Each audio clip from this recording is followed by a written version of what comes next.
Hello, everyone. So I'm going to do my review on this old case, the Marissa Alexander case, because people are still talking about it. I have a different opinion. You know, there's a huge outbreak in, especially the black community, about the fact that this woman should not be in prison because she was defending herself against her husband who attacked her. Well, I have a different opinion on that. I believe she should be in prison.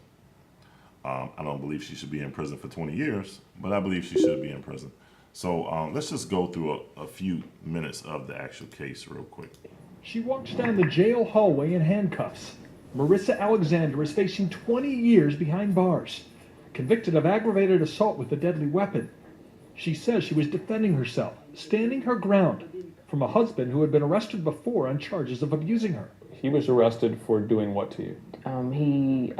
He choked me. He pushed me forcefully into the tub. He pushed me so hard into the closet that I hit my head against the wall and I kind of passed out for a second. Her husband received probation after that incident. Months later, Alexander says she was in the bathroom at their home here in Jacksonville, Florida, when her husband started pounding on the door. She says he was in a jealous rage over text messages on her cell phone. He managed to get the door open, and that's when he strangled me. He put his hands around my neck. Alexander got away from her husband and then made a fateful decision. She could have run out the front door and escaped. Instead, she ran into the garage, but says she did not have her car keys and the garage door was stuck. So instead, she grabbed her gun she kept in this garage. And what did you think you were going to do with it? I thought that I was going to have to protect myself. Were you thinking you might have to shoot her? Yeah, I did. If it came to that, he saw my weapon at my side, and when he saw it, he was even more upset, and that's when he threatened to kill me. But how is he going to kill you if you're the one with the gun? I agree. I thought it was crazy too. But why didn't you run out the door at that point? There was no other way to get out the door. He was right there But threatening what if to you would have kill run me. around him to go out the door? Your life would have been easier today if you did that. Yeah, but the law states I don't have to. The law she's talking about is the controversial stand your ground law. Instead of running, she did what she thought was allowed by law. She believed she stood her ground and fired the gun into the wall. Nobody was hurt, but it was enough to scare her husband Rico Gray, and he left the house with his two young children from a previous relationship. Alexander was safe from her husband, but not from the law. Well, here's my opinion on this that a lot of people are not thinking about. One, you got a front door. Two, you got a garage door that she claims could not open. I don't believe that. And three, I know that house in Jacksonville, not her particular house, but like the design of that house, they had a back sliding patio door. Okay? They have windows. There is no way in the world she could not have gotten out of that house with a weapon in her hand. Now, she was able to get away from this guy. However, she claimed he's a big guy and everything from somewhere else I read, and she was in fear of him. Somehow he choked her or whatever. She got away from him to go get the weapon. There was a way for her to get out of that house without firing the weapon. What a lot of you are not understanding or not paying attention to, or you are purposely defending this woman because she's black, you are not paying attention to the fact that there were children in the house. There were children in the house. Now, keep in mind here, she could have used the excuse that she wanted to go back into the house to get her children, but a mother may have done that, but those were not her children. Those were his children. So if you were to put yourself in that situation, you had a weapon in your hand that you can fire and just easily kill this person. There was no need for her to fire a shot in that house. She claims that she could not get out the garage door, right? So on that note, I highly doubt that that's the first time that the garage door did not open, that it malfunctioned. If this was true about her not being able to get out the garage door, I'm sure there have been times in the past when the garage door had not opened also. Why wasn't the manufacturer called into court to testify that there was a problem with the garage door opener. Is anybody thinking about this? Is anybody thinking about this? That how come nobody was called into court to see, to testify? Yes, that the garage door was not working properly.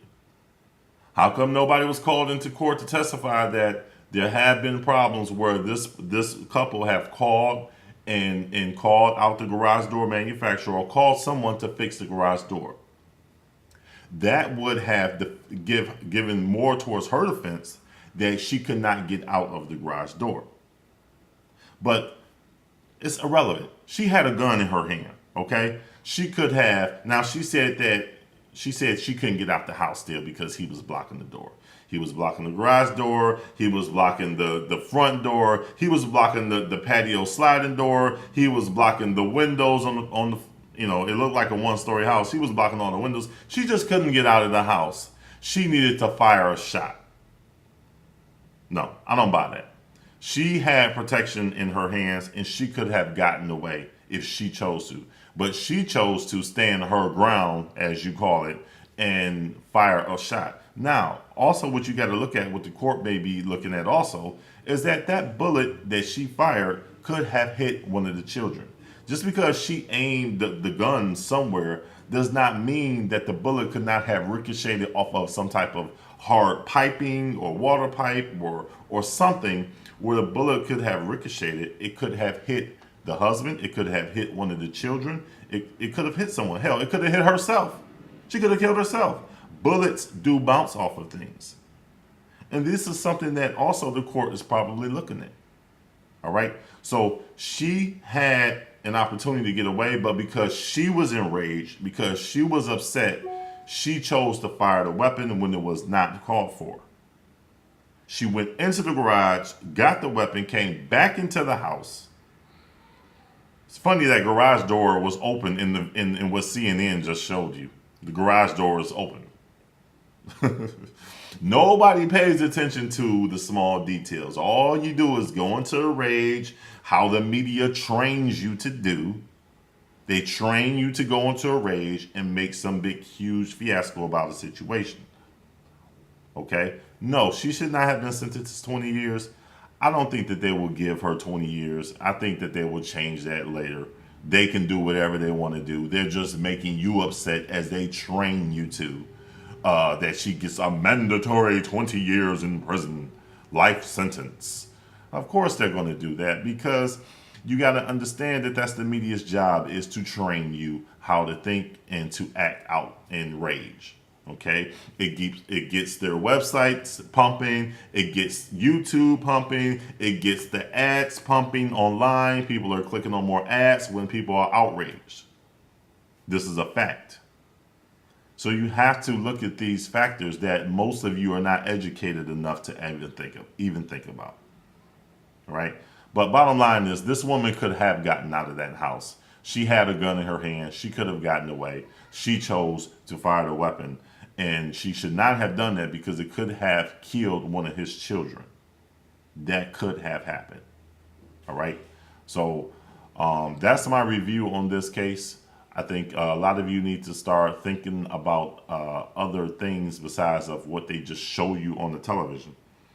And, she should be in jail. I believe that a proper sentence for her would have been 10 years with 10 years in prison with the possibility of parole after half her time or something like that. But she definitely should be in prison for doing that because she endangered the lives of children. They could have been killed. All right, so that's my news reviews, and you all have a good day.